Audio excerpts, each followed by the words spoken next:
Hi guys! Today I'm going to show you why we need hand washing. So that's why I'm going to do an experiment. So let's go! First, we need some typewriting, sign pen,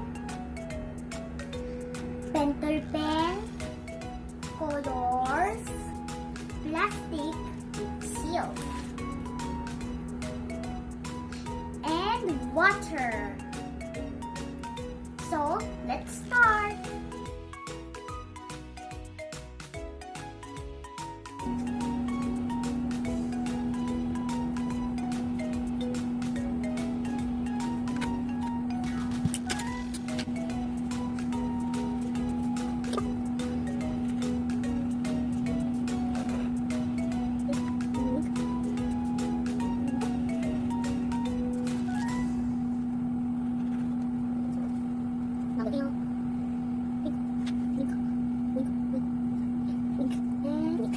Guys, this is my drawing. Now, the next step is put it to the plastic seal. Put it inside of the plastic seal.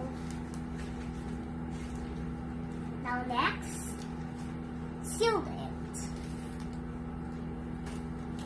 Then, trace your finger outside the plastic. Let's go.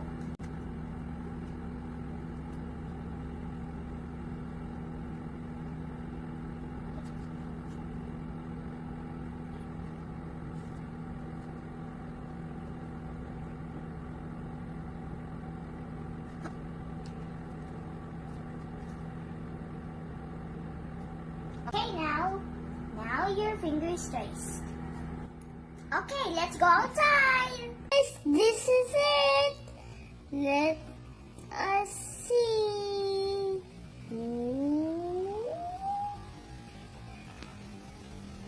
Ooh. It's real. It's real.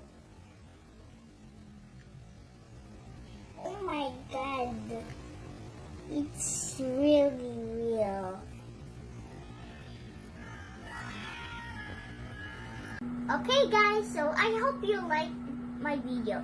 Also try it to your home. It's so much fun. So I'm having so much fun to have science. So try it. Try and try. Also, I leave some advice to all of you. If you want to be safe to your home, please use safeguard to wash your hands and use alcohol. And if you want to go outside, use face mask and face shield to go outside. Or if you want to stay at home. So thank you for watching. Bye. See you later.